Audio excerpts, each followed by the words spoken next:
Welcome, everybody, to the NFL Betting Show on the Grueling Truth Sports Network. We are at Week 17. We're going to pick all the games against the spread. And if you want to bet some games against the spread, make sure you go to BetMGM to check out the top sports book around. Go on our YouTube link on the BetMGM link. Bet the games right there.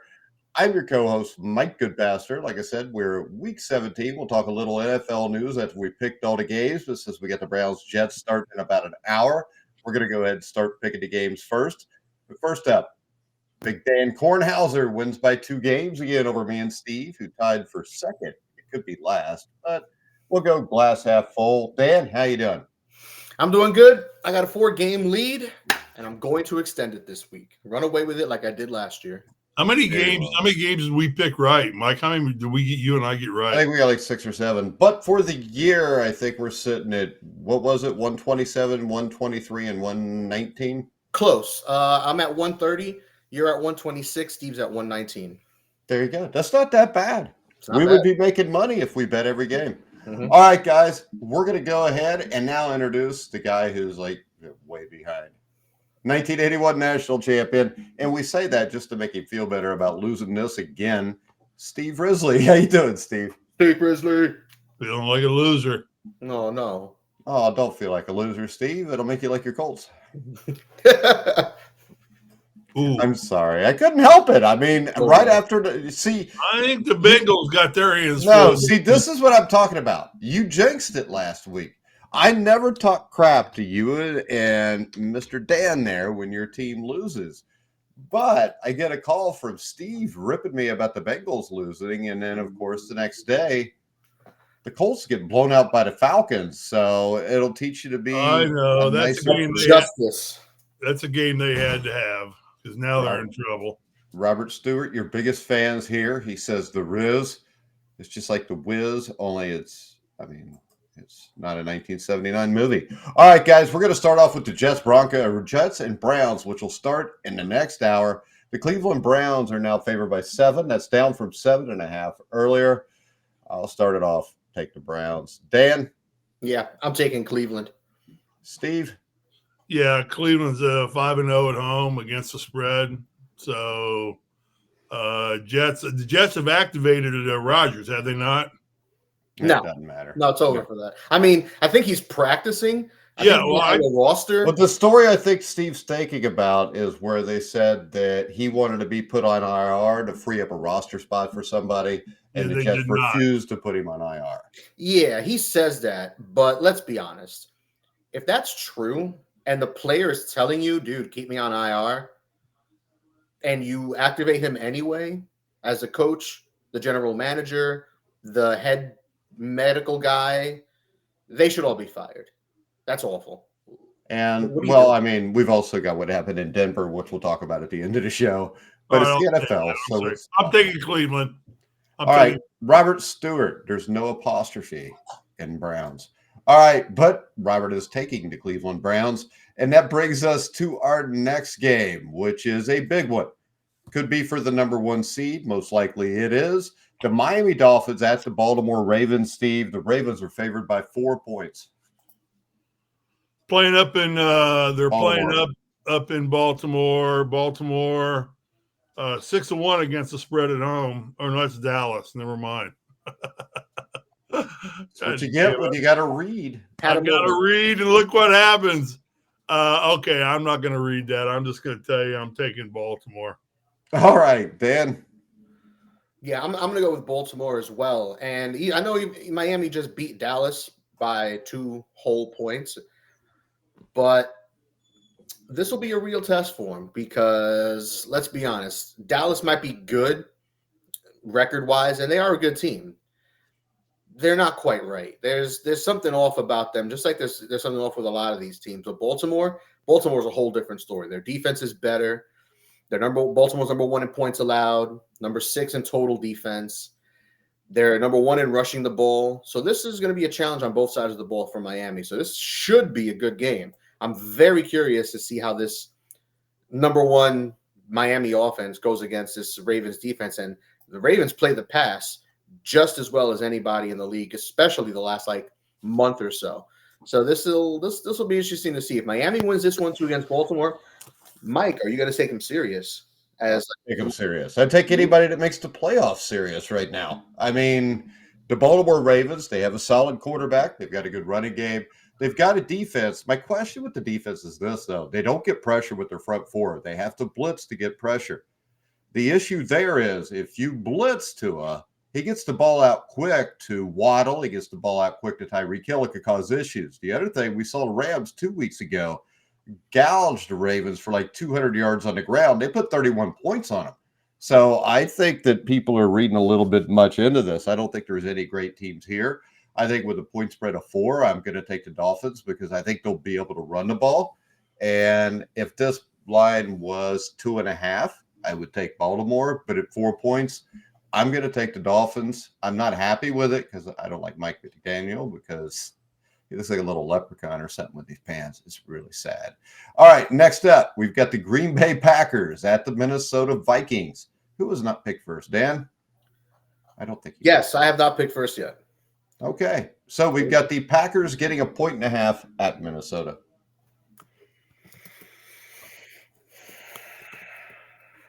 I'm going to – I hate this game. I'm going to take Green Bay. Do you hate the game or do you hate the spread? No, I hate the game. Okay. Mostly because I hate these teams. And this you're a Lions fan, and these guys beat you all the time until they. Not even that. Just I don't know. I just don't like these franchises in general. It's got nothing to do with being a Lions fan. And what's this line currently? This line is currently -1. It was a pick'em before. It's 1.5 at FanDuel. It's 1.5 at BetMGM. Yeah. Yep. So this is. It was 2 points yesterday though. It was 2 points yesterday. This is a coin flip game for me. I'm just going to take the Packers. I think they're slightly better. And I say that very loosely. I don't know if they're slightly better, but I think Jordan Love's slightly better than Nick Mullins. And the big thing to me is TJ Hawkinson's not going to be playing in this game, which I think is really going to affect the game. So I'm going to go with Green Bay also in the 1.5. Steve Roberts taking the Pack, just so you know, Steve. I think Jordan Love may have settled in. He 13 TDs and only 1 interception in the last game.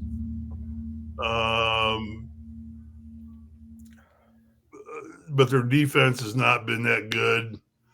During that same stretch, their defense has given up just over 400 yards a game. So, but still, I think Green Bay is just a little meaner and hungrier than Minnesota right now. And they've got their starting quarterback, which probably leads to a little bit better continuity. So I'm going to take the Pack. I'll tell you this, though. I think Kevin O'Connell's proven he's a good football coach, Dan. I mean, we saw last year a team that probably shouldn't win 13 games win them. We thought that they would probably drop off the face of the earth this year. Even without Kirk Cousins, they have struggled to get by, but that defense has been really good. I think it bodes well for Minnesota in the future. Yeah, and this is a guy who coming into the year, based on last year's failure in the playoffs, losing to a very – and now we see below average New York Giants team in the playoffs at home. Bad look for a 13-win team. We said it all last year. It was a fraudulent 13 wins. They were not that good. All the luck was going in their favor. Every close game they had, that had to balance out. And we thought this was a year that it would balance out the other way, that instead of winning every single game that they were close to, every 3-point game, they would probably lose more than half of those. And I mean, that's come to fruition for the most part, but kudos to him. He's been the microscope's been on him, and they've kept it together. They're still relevant. All right, next up, we got the Kansas City Chiefs and the Cincinnati Bengals. When the year started off, this looked like one of the games of the year. Right now, both teams are a mess after last week. The Chiefs are favored by 7 points in this game, which is a lot of points. As Dan would say, I don't like this game. I don't like the point spread. I don't like the Bengals pass defense. That's what worries me the most. But I don't like the Chiefs pass offense either. That's a mess also. Kansas City's offensive line has not been as good, especially over the last 3 or 4 weeks. The defense has been good. And I'll tell you, if I had more confidence in Zach Taylor that he would come out and attempt to run the ball, I would actually take the Bengals in the points. But I don't know. I'm going to go ahead. I'm going to take the Bengals in the points because it seems to me like only in divisional games does Zach Taylor decide not to attempt to run the ball.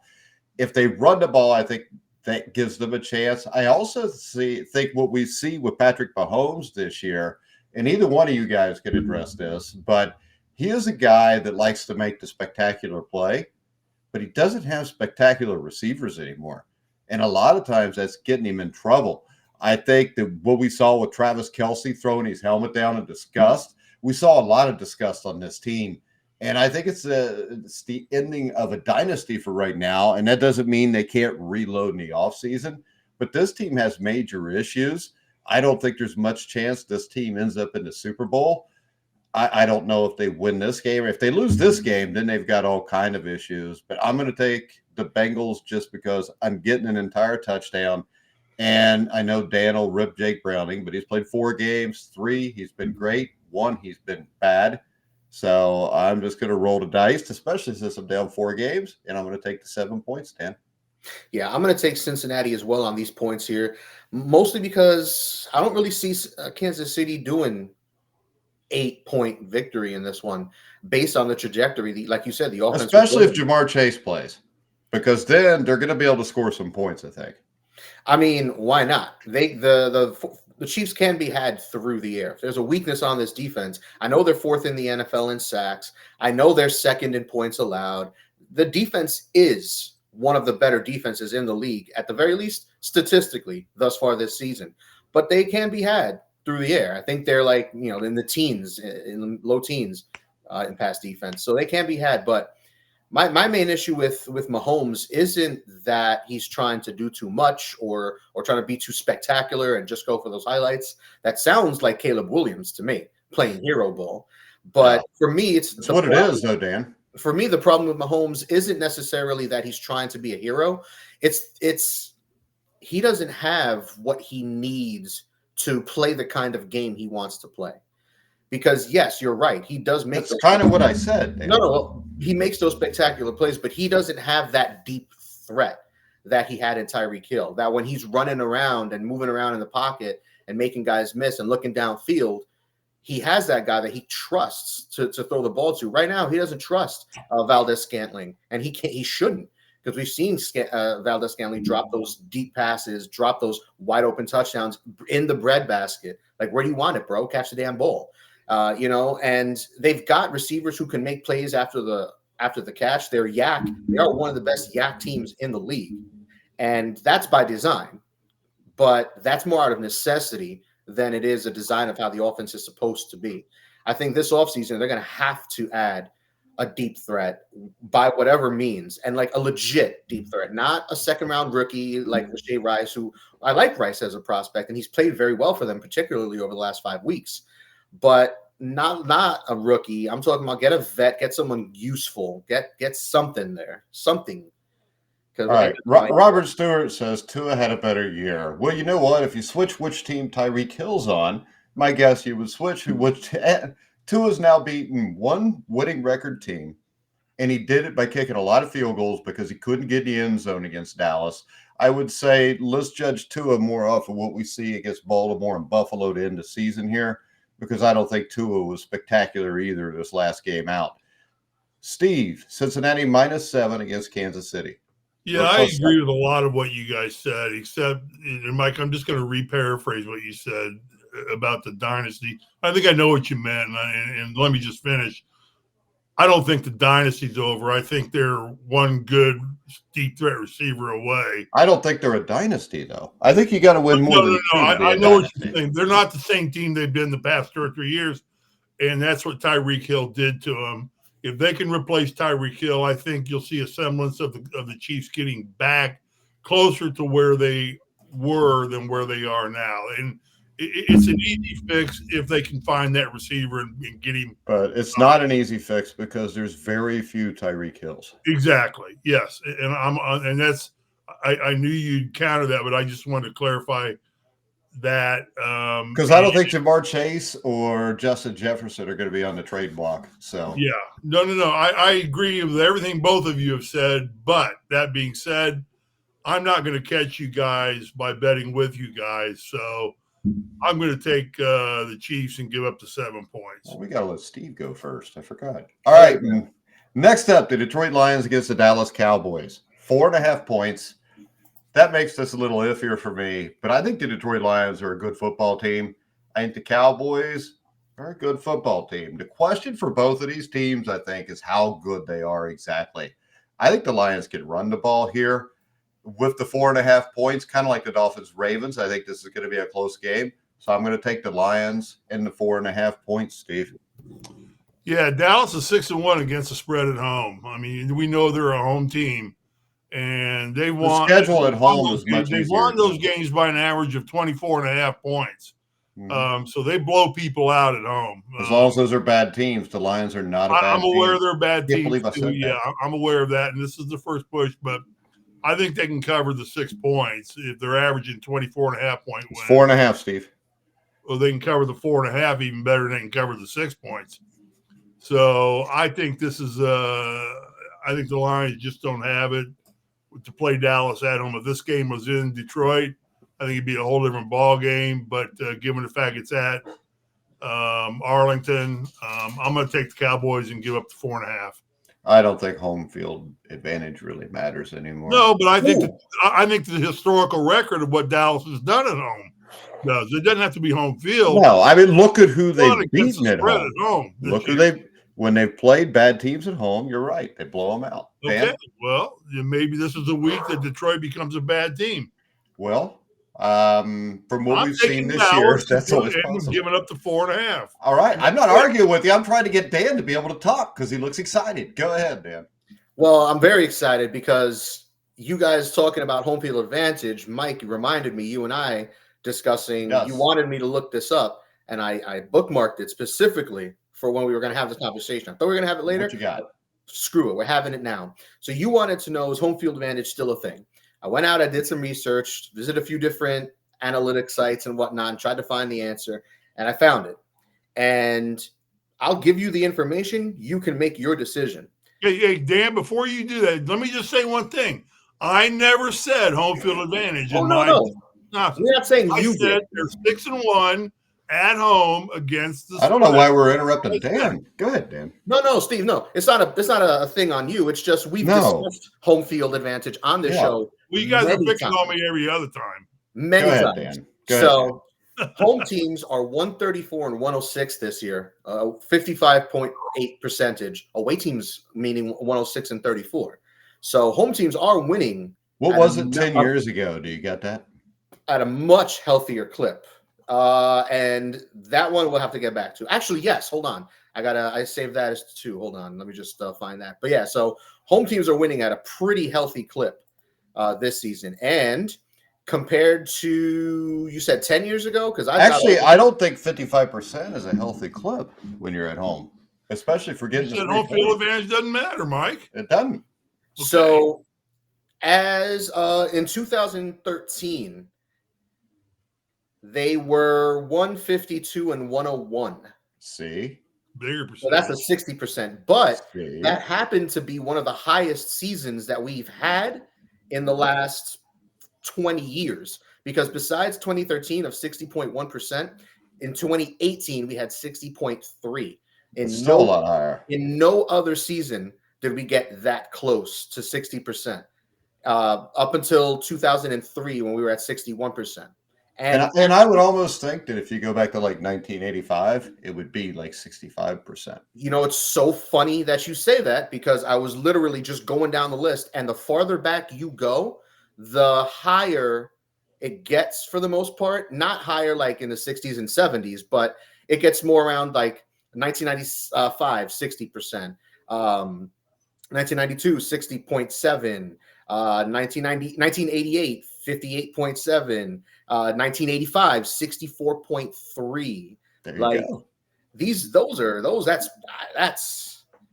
That's crazy. And then even in the last few years, the last 5-10 years, 56, 56, 51, 49.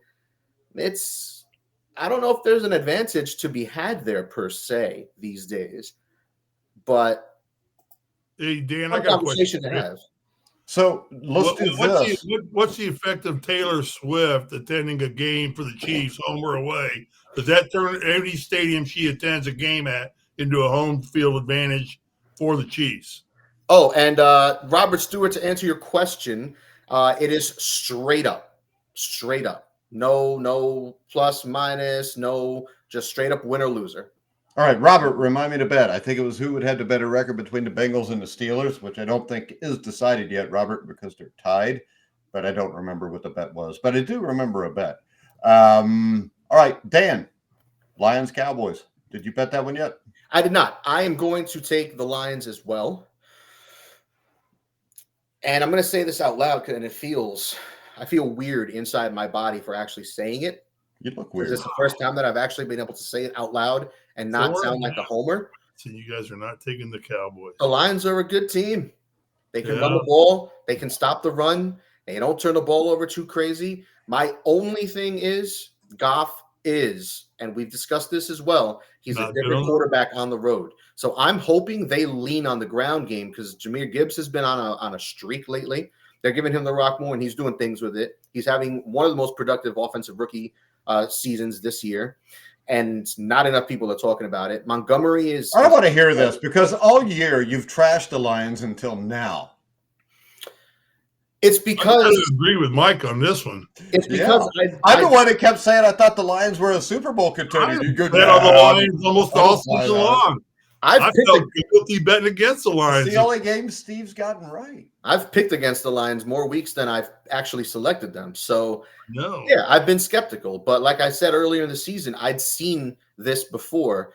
But the only difference is, when I saw it before, we lost, 6 of our last 7 games. Now, we're not. We're not committing the stupid penalties that I'm used to seeing. We're not doing the dumbass throwing into triple coverage. Can I ask you a serious question? Huh? Who are you picking to win this damn game? I picked the Lions. Okay. Next up. If this game was in Arlington, my buddy Pete would just send a party trophy right to Jerry right now. The Cowboys can't be beat at home. Look, Jerry. They can't. They've already lost at home this year, Steve. One what game. You said. You said they were 6-1. You're the one that gave me the stat. I figured you'd know. Next up, the New England Patriots at the Buffalo Bills. The Bills are favored by 13.5, Stephen. I don't like 13.5 points against the Bill Belichick team. I think Buffalo wins this game, but I don't think they win it by 13.5. I'm going to take the Patriots. Dan the man. I'm going to take New England. I also don't like this line. I think Buffalo is capable of blowing New England out because New England is just not good. They're just not. Yeah, but they haven't been blown out very often. No, they haven't. My thing is Buffalo's passing game has been very disappointing the last month and a half. And Josh Allen, while they're winning games and he is making big throws in key spots, the passing game isn't doing what we necessarily expected for this kind of an offense. Stephon Diggs is not doing Diggs things. I mean, Gabe Davis has had himself a couple of good games the last few weeks, but I think that's more of a flash in the pan more than him coming on all of a sudden as a legit number 2 receiver.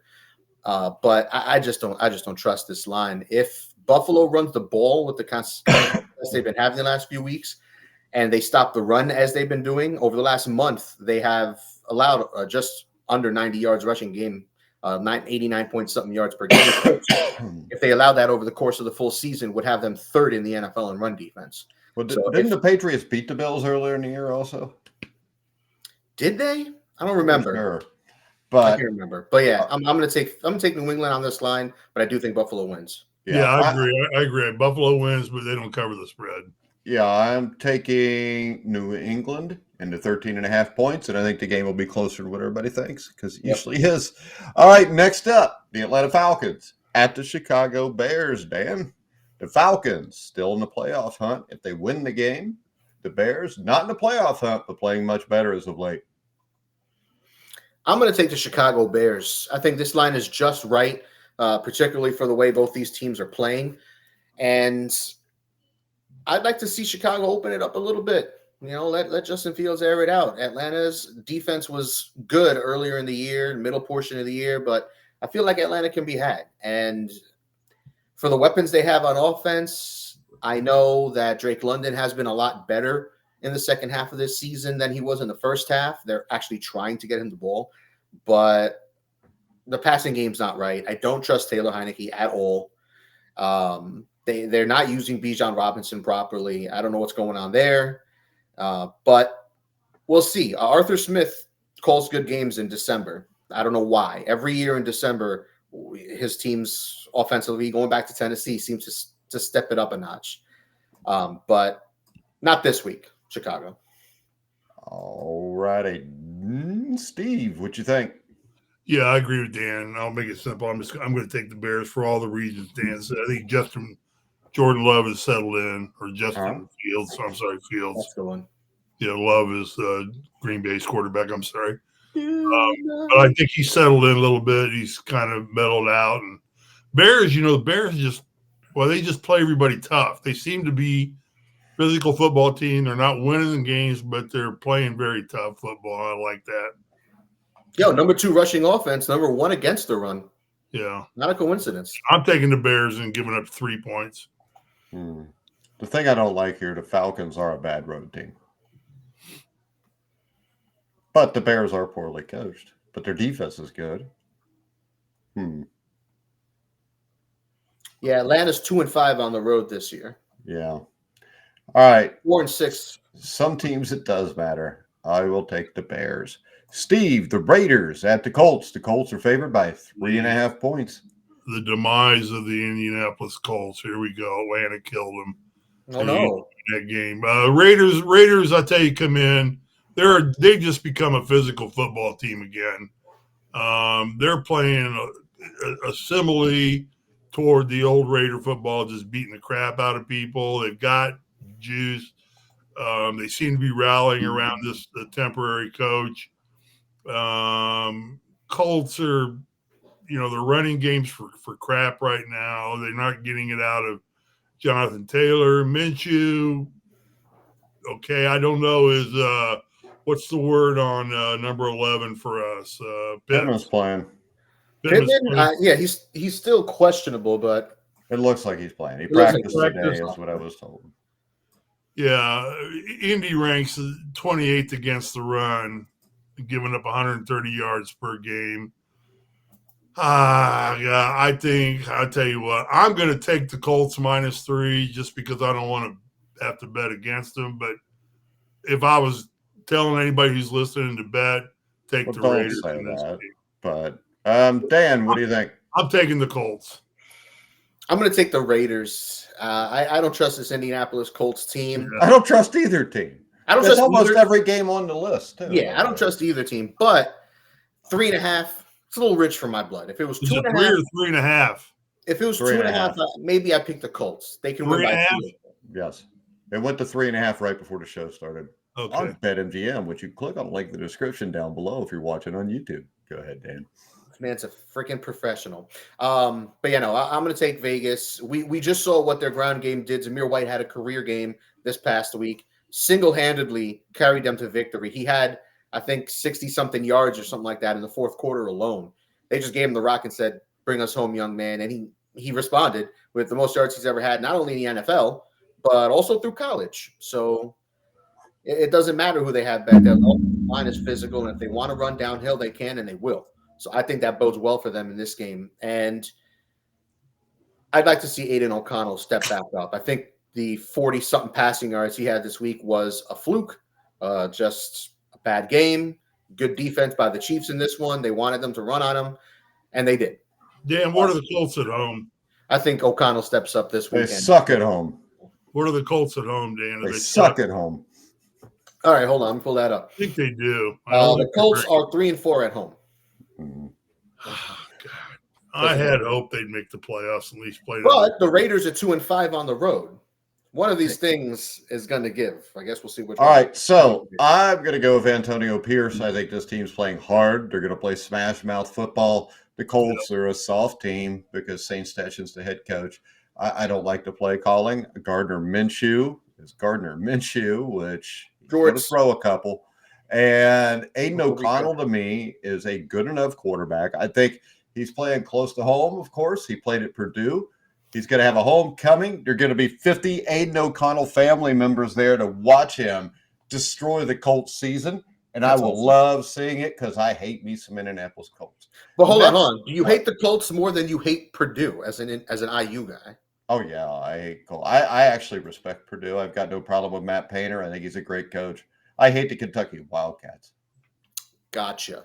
And hold on, before we move on, Mike, who'd you pick in the Falcons game? Falcons or Bears? I picked the Bears. Okay, cool. Just making sure. Okay, go on. Sorry. If you pay attention during the show, you'd know. Next, we've got the LA Rams at the New York Giants. I think it's my turn to start. We've got the Rams favored by 6. I'm taking the Rams because I think the Rams are a Super Bowl contender with Kyron Williams running the ball. You got Matt Stafford, a future Hall of Fame quarterback. I know a lot of people say, no, he is. He just is. Leave it alone. You've got, Nuka Puka, whatever the hell his name is. You've got Cooper Kupp. I know, but I just like to say it like that because I think it's funny. Puka Nuka Pukua. It doesn't matter what his name is. He's a baller. You got Cooper Kupp. You got Aaron Donald on the defensive front. My only issue is I think this is a young team, and when they start to put teams away, they have a tendency to let the team get back in it. But I don't see anything that the Giants can do defensively to slow down this offense. And I like Tyrod Taylor is much better than Tommy DeVito. I like Tyrod Taylor. In today's world, Dan, Tyrod Taylor is a quality NFL quarterback, which will tell you what today's world is. So, which means there's not many really good quarterbacks. So I'm going to take the Rams -6, Dan. I'm going to take the Rams too, but I want to pick the Giants. Well, pick them. Damn, go. If you want to, it's a free-ass country still. You can pick whoever you want. I'm here to win, all right? That's all that matters is win. Oh, so now you're just going to pick what I pick. That's a bitch move like Risley used to do. Go ahead. Absolutely not, but I'm here to win, and I'm here to be right. I want to pick the Giants mostly because Tommy Cutlets, thankfully, the Tommy Cutlets era looks like it's over. They're going back to Tyrod Taylor for better. It's over. It doesn't look like it's over. It's over. He'll be playing in the XFL for the Saskatchewan Bulls in 2 years. They're back to Tyrod Taylor for better or for worse. I think he settles this offense down a little bit, and it's weird. This offense has actually been able to move the ball. Saquon Barkley is actually doing things. He's actually scoring touchdowns. Like, the passing offense isn't completely inept. But their offense, the issues in the beginning of the season was, oh, man, the offensive line's so terrible. So worst all I know ever. Oh, man. Maybe that was part of the equation as to why they were struggling so bad early in the year. I think it was Daniel Jones. But this offensive line hasn't had any reinforcements at all. I mean, I think they added Pugh off the street in the middle of the season. He's been good. They've gotten better as the year has went on. Right. But let's be honest. He's nobody special. He's not going to turn around an entire offensive line by himself. So the offensive line not getting markedly better. What's changed? The quarterback, because the offensive system is the same. Hey, Tyrod Taylor is better than Daniel Jones. There, I said it. So what's the problem? Maybe it's Dan Jones. Maybe the guy's got Sam Darnold problems where he's seeing ghosts in the pocket and doesn't know what the hell he's doing out there. But he's just not that good. Anyway, I'll give Sam Darnold this. Sam Darnold went to a bad situation. I don't think Daniel Jones didn't go to a good situation, but I think if you switch, put it like this, I think Sam Darnold might be better than Daniel Jones. I'm not a Daniel Jones fan, but I am now the president. A lot of people in New York aren't either, believe me. Yeah. But I'll take the Rams. All right, Steve, Rams at Giants. Rams favored by 6. I don't know if there'll be anybody at this game. The last home game, the Rams, that was raining out here, parking was $125. Well, it'll be in New York, Steve, so you don't have to worry about that. It'll probably still be $125 parking. $125? Gross. Yeah. So now everybody's concerned about what it's going to cost to park at Dodger Stadium. Oh, yeah. They got to pay for Ohtani's fat. They got $1 billion to pay for Ohtani and the other guys. Chances are baseball will be folded by the time you get to where they got to pay the big part of his contract. Yo. I think the Rams are one of the hottest teams. They're not one of the best, but they're one of the hottest. I think they're one of the best. Okay. Well, and it'd be fun to see LA when we did get the Super Bowl here in a couple of years back out to LA. So I don't see one. I don't see one at Great American Ballpark or I hope not, because it's a baseball field, you dumbass. wherever the Bungles play. Why would you call them the Bungles? Just because they kicked your team's ass and you're not going to the playoffs either? Yeah, get No, them. we're still in. Let No, them you're know. not. You're not No, in we the are. playoffs. No, you're not. We are. Nobody right is in the playoffs unless they've clinched. We've went through this. Clinching All the right. Chiefs. Yeah, if it was, Last week, the Bengals were the if she sixth was seed. on the Colts other were the foot, I'd seventh. like to hear your story. I'm taking the Rams. Move on. Let's go Rams. Last week, Move on. last Move week, on. the shoe was on the other foot. The Bengals were 6, Move Colts were on. 7, and I still said it didn't matter. You're getting boring, Mike. Cardinals and Eagles. Well, you're fucking ugly, Steve. Cardinals at the Eagles. Eagles minus 10.5. Yuck. I said Steve, Dan. I said Steve. Sorry. I'm trying to go in order so you can't cheat. I just wanted to get pissed off, so I just imagined you with your hat off. Really? Usually you imagine me with my pants off. Are you going to pick the game, you dumbass? What game are we doing? Cardinals at the Eagles. Eagles minus 10.5. I'm taking the Cardinals. I would think the Eagles win the game, but I don't think it's 10.5 now. Mm-hmm. I'll take the Eagles and minus 10.5. Robert says Cardinals. What do you think, Dan? At 12, I would have taken the Cardinals. See, this is a weird game for me because on one hand, I want to take the Eagles, but on the other hand, you know they're not that good, and it's scary. I know.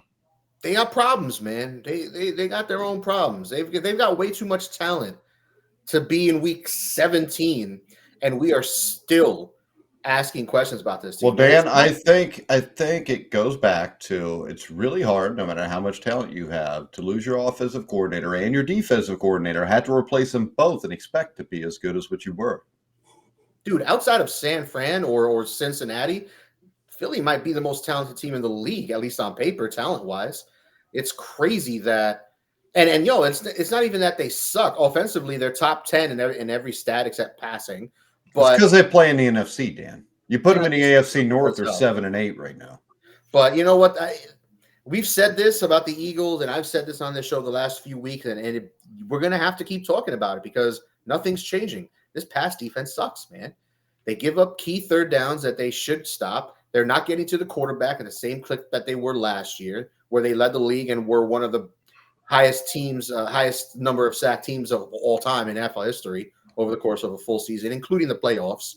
I mean, obviously they were not expected to match that sort of production, but their pass rush is non-existent for the guys they got up front. This line is ugly, but Carolina blows, man. It's Kyler, Connor, and Carolina. I'm gonna take Philly. Reluctantly, but I'm gonna take Philly. Actually, the Cardinals, not Carolina. Yeah, I know. You pulled a Risley. Well, I say Carolina. Yeah. My bad. I meant to say Cardinals. Okay, I thought that, but just wanted to be sure. I'm gonna take Philly. All right, I'm going to take the Eagles also. It does worry me. Kyler Murray's been all right, but he still turns the ball over too much. Next up, Saints at Buccaneers, Dan. And this could be for the AFC South. And the Bucs look like a title contender. Which means they're due to fall on their face. Yeah, I mean, they've been playing well recently, that's for sure. But I wouldn't go so far as to say they're. I would. They can play contender. defense. They can play defense. And a lot of it's the same defense that won the Super Bowl a couple of years ago. Oh, no, yeah. That was the weird thing. Like, we were talking about this earlier this season with the Bucs, where we were wondering, like, they've got individually really solid pieces at all three levels of that defense. And it's not a matter of lacking talent or scheming or anything like that. It's just, for whatever reason, they didn't have it earlier in the year. Now they're playing a lot better on that side of the ball. Baker Mayfield's playing a lot better. Rachaad White is a legit RB1 in this league. He's put on a show this year, particularly as a receiving back, a weapon out of the backfield. They've won 4 games in a row. They're riding high, but I wouldn't call them a contender quite yet. But they're looking good. I am going to go with Tampa Bay in this one. I think the Saints are reeling, man. They're just one of those teams that they've got good talent. They just can't seem to really get any sort of traction, any sort of consistency on a week-to-week basis. Win, loss, look good, look bad. They're going to have to reset. And it sucks because they've been kicking the can down the road to do a reset and a rebuild for several years now. And they've been doing it masterfully. But the chickens come home to roost eventually. And I think that time's coming for the Saints sooner than later. All right, I'm taking Tampa Bay. They're the better team. Baker Mayfield is proving me right and Dan wrong. Steve, what do you think? Yeah, Tampa Bay. Mayfield's 8 TDs, 0 picks in the last 3 games. Bucks are riding a 4-game winning streak. They look solid. I don't think they're a contending team to win anything, but they are contending to make the playoffs and should gain control of the NFC South here. Well, they win it, I think, if they win this game. All right, next up, 49ers at Commanders. 49ers by 13.5, Dan. This is an easy picking. Yeah, it is. It's San Francisco, and it's San Francisco all the way. I don't care what this line was. This line could have been 19 points. I still probably would have picked San Francisco. Washington's whole coaching staff is on their way out.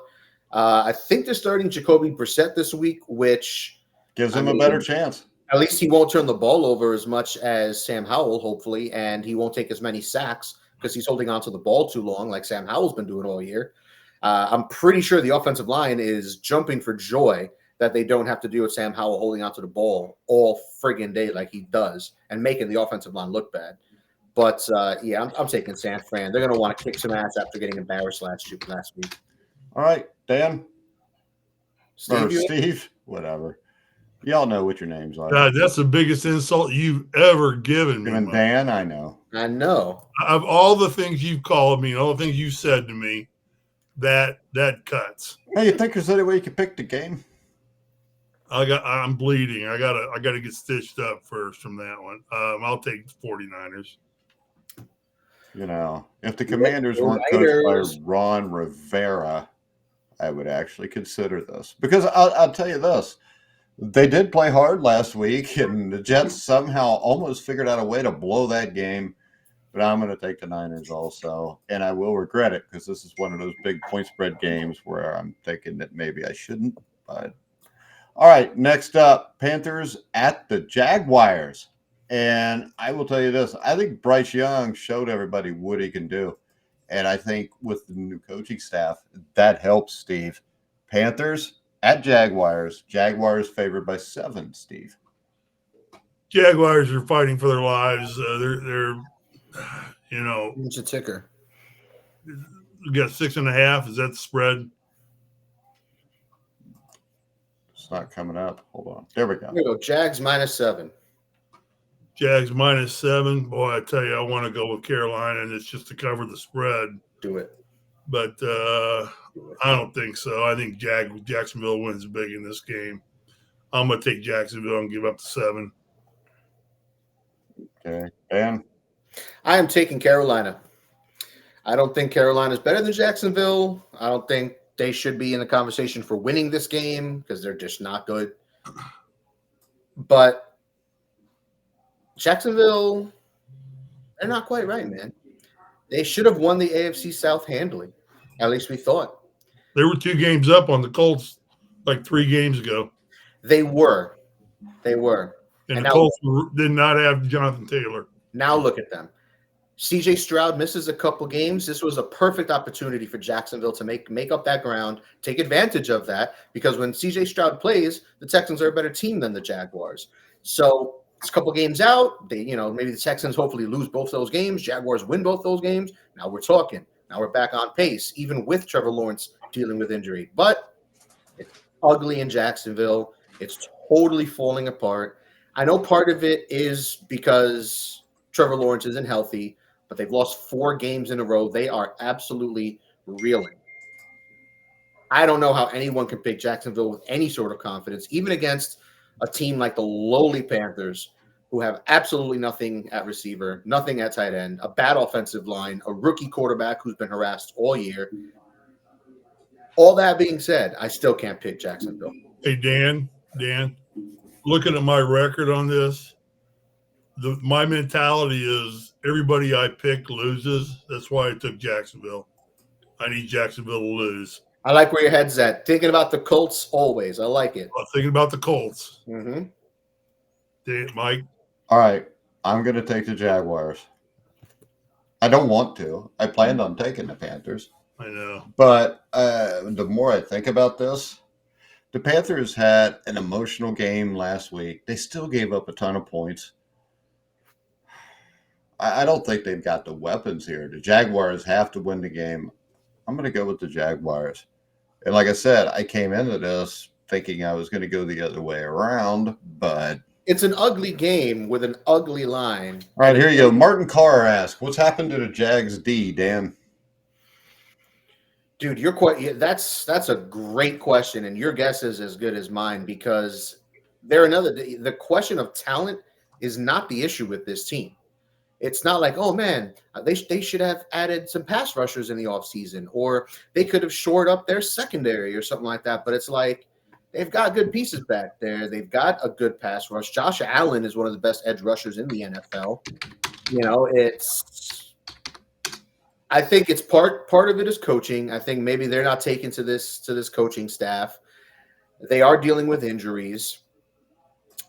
I don't know. It's just one of those. This is one of these years. They're not feeling it. And 4 losses in a row. Those losses keep piling up and piling it up. The offense isn't carrying their weight. That I'm sure that's part of it. With Trevor Lawrence being injured these last couple of weeks, the running game has been struggling.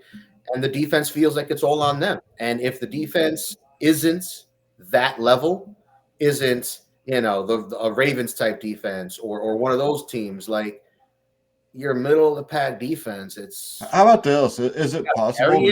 Is it possible the defense has been bad just because the offense has fallen apart?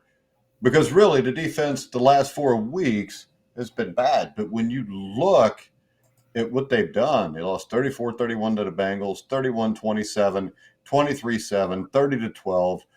I mean, your defense, it's almost like you have to stop people all the time because you have no confidence in your offense. And the offense is terrible right now. And I think the offense does correlate with the defense when it's bad. And their offense, 26 in rushing. I don't know what happened to this rushing attack. Etienne was on fire to start the year. And that's not a coincidence that this Jacksonville team was a lot better in the first half of the season when they were running the ball with the best teams in the league. Etienne was one of the best running backs in the league in the first half of the year. And now that they've lost 4 in a row, they're not running the ball with any sort of a consistency. Now Lawrence is hurt. Hey, Dan, you want to see something funny? All right. Steve, Titans at Texans. Texans favored by 4.5.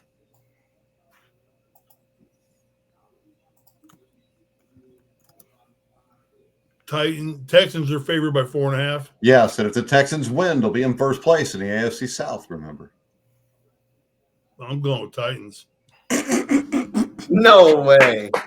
All right, Dan, that was my funny for today. I'm going to go with the Texans minus 4.5. Dan, I assume you're going to do the same.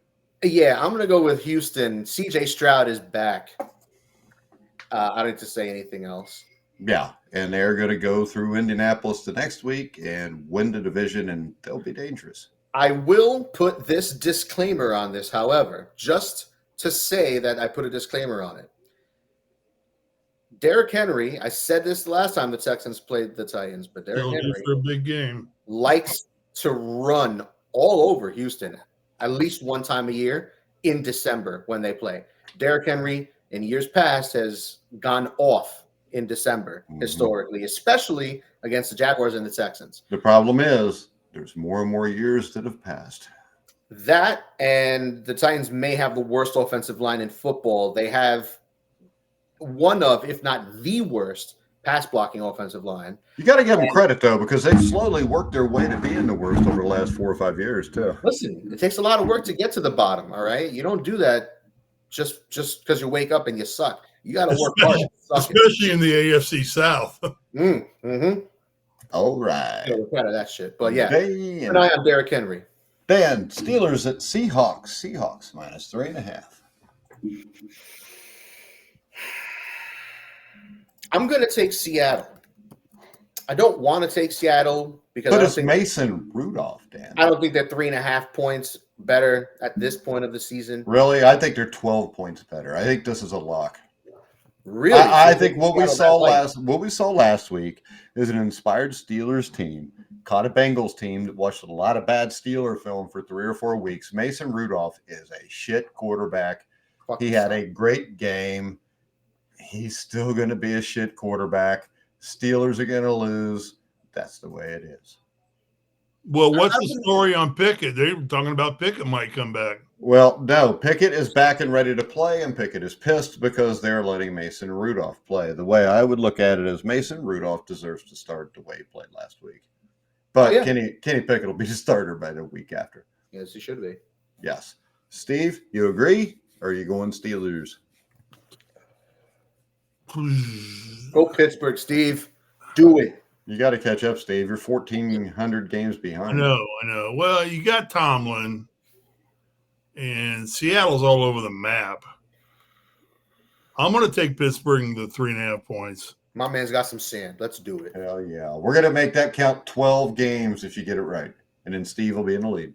I mean, we'll do it one game. We'll go 12. You seemed into it. So, like, if Steve was in the hospital, we would consider giving him a few extra, but we'll just give him the one. Why do you say that? Now Steve's going to end up in the hospital just for next week's show. And we'll give him, 5 extra points just to. All right. Next up, Chargers at the Broncos. Broncos favored by 3.5, Dan. This is the worst game in the history of civilization. Now, hold on a damn second.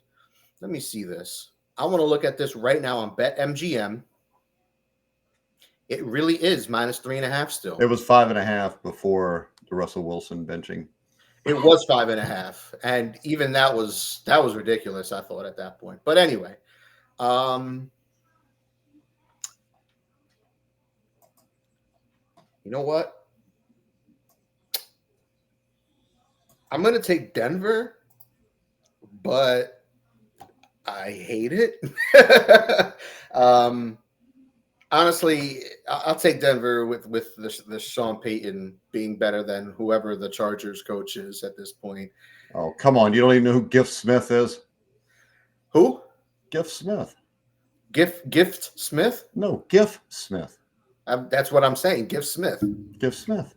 I don't know what that is. It sounds like a type of rifle or something. It sounds like a 1983 porn star. Or like a starring Gift Smith. Yeah, Mike. What? Did you see the guy? I can't think of his first name, but it was 94 years old. Glock. The guy that invented the Glock pistol just died. No, I didn't, Steve. Yeah, he did. Prayers to his family. Glock. All right. So who did you take, Dan? You took the Broncos? I'm taking the Broncos. All right. I'm going to take the Chargers. The Broncos are in a mess, and the Chargers played really hard for Gift Smith last week and damn near beat the Buffalo Bills.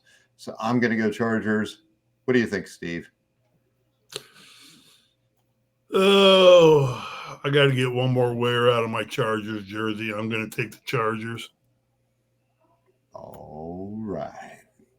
All right. Do we want to talk about anything else before we wrap it up? What's the spread? What's the spread? 3.5.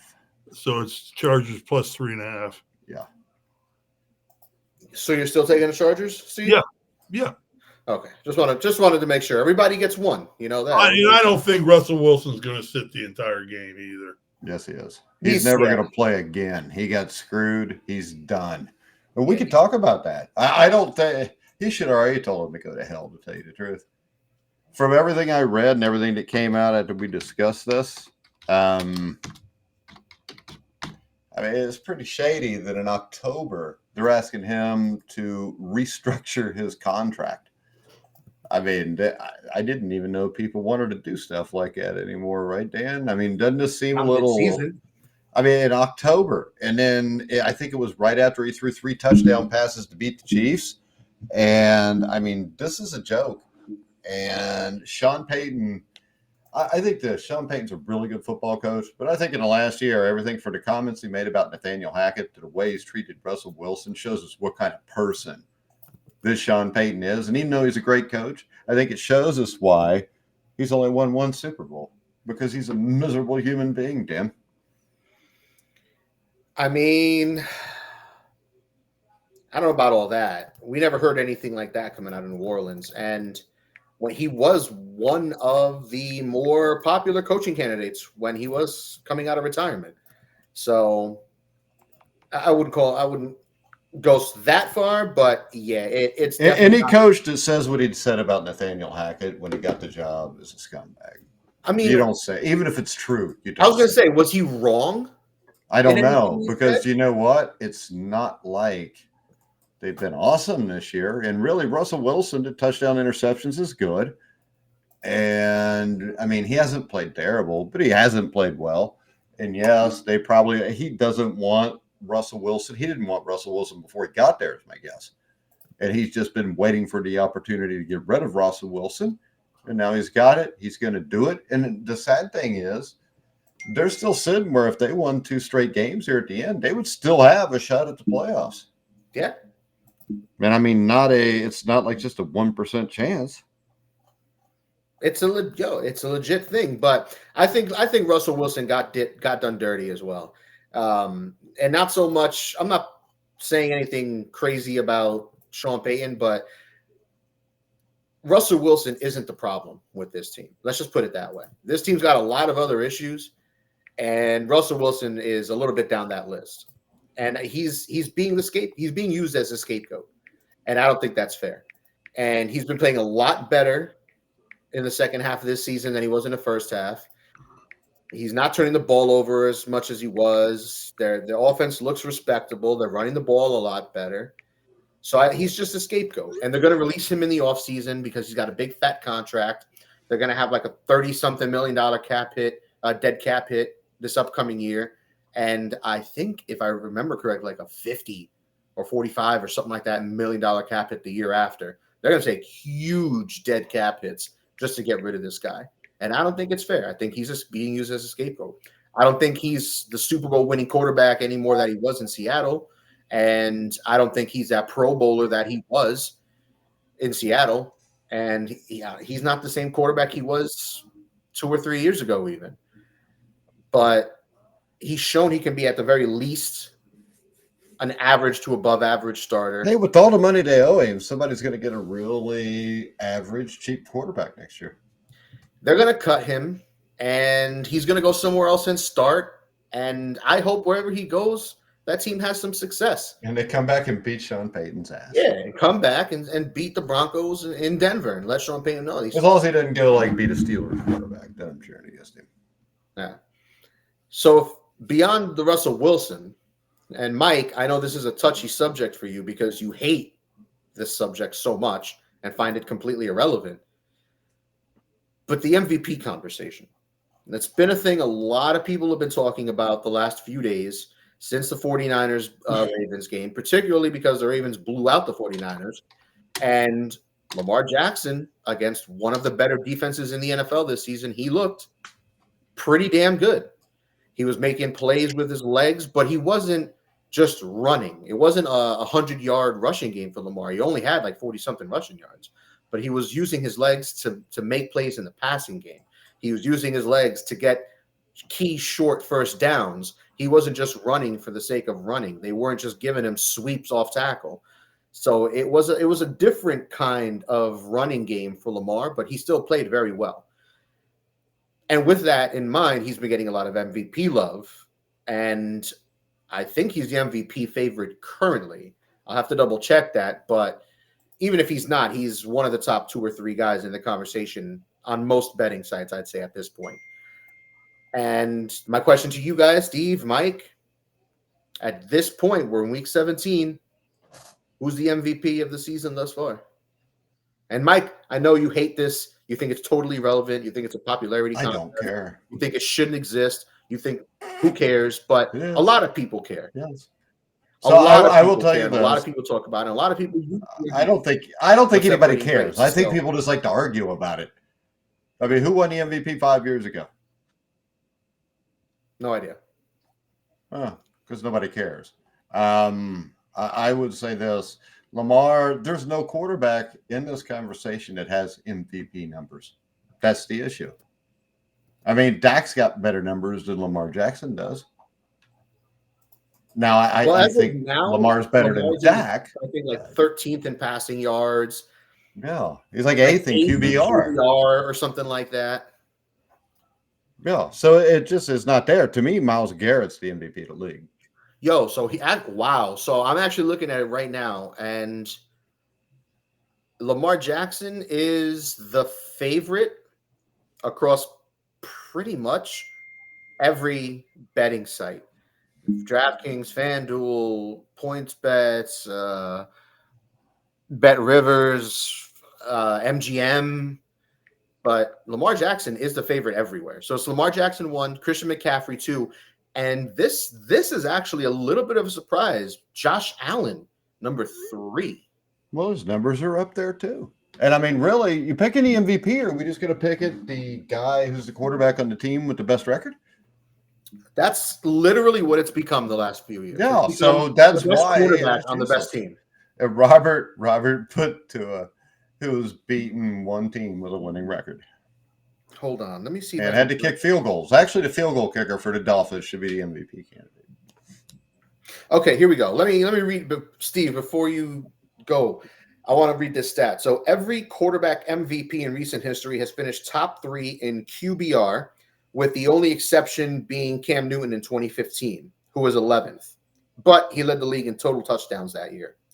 Lamar Jackson is currently 8th, and you don't want to know where he sits in touchdowns, but it ain't good. He's got any like 19 touchdowns, 10 picks or something. He's nowhere near the top. Yeah, in terms of passing touchdowns. Yeah, but this is the thing. Hold on. Every quarterback in recent history has been on a team with less than 5 losses. Josh Allen and the Buffalo Bills have 6 losses, and he's 3rd on the list. So, with that in mind, Steve, Mike, I'm sorry. Go ahead with what you were going to say. Oh no, it just you got faces of the NFL. They gave it to Lamar when he didn't deserve it before. They'll give it to him again. So you think unless he loses to Tua and Dak beats Detroit, and then next week Dak's going to be the favorite. So it's crap. I mean, if somebody is clearly the MVP by this point in the season, unless it's 2 guys that are having phenomenal seasons at the same time, you already know who the MVP is. So, Mike, who do you think it is? I just told you, Myles Garrett should be the MVP. Myles Garrett, right. And let me see, is he even on the list of anywhere? They probably don't have any defensive players on the list. Okay, so Bet365 has a plus 20,000 on TJ Watt. Micah Parsons and Myles Garrett are both plus 50,000 on draft. Put $1 on that. I'll win 50 grand. We give you those odds. Steve, MVP. Gardner Minshew. I knew he was going to say that because he's a dumbass. Bills were supposed to be vying for the number 1 pick this year. Now they're vying for a playoff spot. No, they weren't. Who said that? We all did. I didn't say that. I don't remember saying they're going to vie for the first pick. They had a good team, just had no quarterback, and you know what? They're still the same way. Yeah, no, I think it's probably going to go to Jackson. I don't care about what the individual statistics are of the player as much as most valuable means is that the player who's helped this team win more games and get him far. You know, I know the voting's supposed to be over by regular season. Well, this is the thing. How many guys have been? I think it's down to Dak Prescott and Lamar Jackson at this point. Well, I think Christian McCaffrey, or I think the guy I would bet on right now would be Tyreek Hill, because if he was to go off against Baltimore and Buffalo and get even close to 2,000, and they end up with the number 1 seed, I think you can see it going there. Now, Martin Carr, can a left tackle win the MVP? No. See, Martin thinks it's a dumb award too. I think there's only been. You can look this up. I think it's 2 defensive players to win the NFL MVP, and that would have been, I think, Alan Page in 1971 and Lawrence Taylor in the early 80s. Let's see. So the last time, Alan Page in 1971, Lawrence Taylor in 1986. Then he went out and shot somebody. No, he didn't. He snorted coke and he slept with teenage prostitutes. Yeah, he was doing a lot of crack back in the day. Yeah, But, all kinds of crack. But yeah, no, Mike, actually, if you like Tyreek Hill that much, Ray Lewis, I'm sorry. Mike, if you like Tyreek Hill that much, you can go to BetMGM right now and put a bet on Tyreek Hill at plus 2,500 odds. That ain't bad. Not bad. And that also happens to be the highest of any of the sports books, any of the major sports books. So go over to BetMGM and throw a buck on Tyreek Hill, win $2,500, right? That wouldn't be bad. That's not bad. That's not No, bad. and really, if he was to go off, and I could see him going off against the Baltimore defense, I really could. Couple screens and he's gone, and he's cranking up the money. All right, guys, we're gonna go ahead. We're gonna wrap it up. We'll be back next. I'll tell you one thing. I'll tell you, if you go just by the last since he entered back into the league, your boy up in Cleveland. No, he can't. He's 10 touchdowns, 7 picks. He throws 2 picks every game, but he wins the game. Started winning pretty handily when he came back. I think he's the comeback player of the year. Comeback player of the year has to be him or Matt Stafford. He saved that team from oblivion. Actually, that team's defense is good enough that Oblivion could be their quarterback and they'd have a shot, I think. Okay. Oh, hell, I thought somebody had beeped in and we had a new visitor. All right. There it is. The pretty chart that I like to put together every week. How many disagreements do we have, Dan? All right, so sorry, Steve. We're going to have to take you out of this equation for the moment. There's 1. Yes, but we've got the Baltimore-Miami game. I picked Baltimore. Mike, you got the Dolphins. We've got the Jacksonville-Carolina game. I'm picking the Panthers. Why am I not in this? Why are you? Because you're 11 games back, Steve. Yeah, so you're the Cubs. We'll get there. The Broncos-Chargers game. I picked the Broncos, and that's it. 3 games for you and me. There was more than that, wasn't there? I thought we disagreed like 5 times. I thought there was, but no. Nope. That's what it is. And Steve, compared to us, you picked the Chiefs differently from the both of us. You picked the Chargers with the with Mike. You went Steelers over Seahawks. You went Jaguars with Mike. You went Colts over Raiders. You went Titans over Texans. And you picked the Ravens with me, so you'll get that one right. Sure. But yeah, there it is. All right, guys. So we're going to wrap it up. I'm going to send it out now because we'll forget who we picked for the 8:15 game. It is 8:09 now. All right, guys. Remember, follow me at Grueling Truth. We all picked the Browns. You can follow Dan at Dan and Bob Talking Sports. You can follow Steve Risley at SRisley34. And make sure you check out BetMGM to bet on all the games this week. You can check out the link in the description down below if you're watching on YouTube. But for now, for Dan Kornhauser, Steve Risley, I'm Mike Goodpaster. You've been watching and listening to The Grueling Truth, where the legends speak.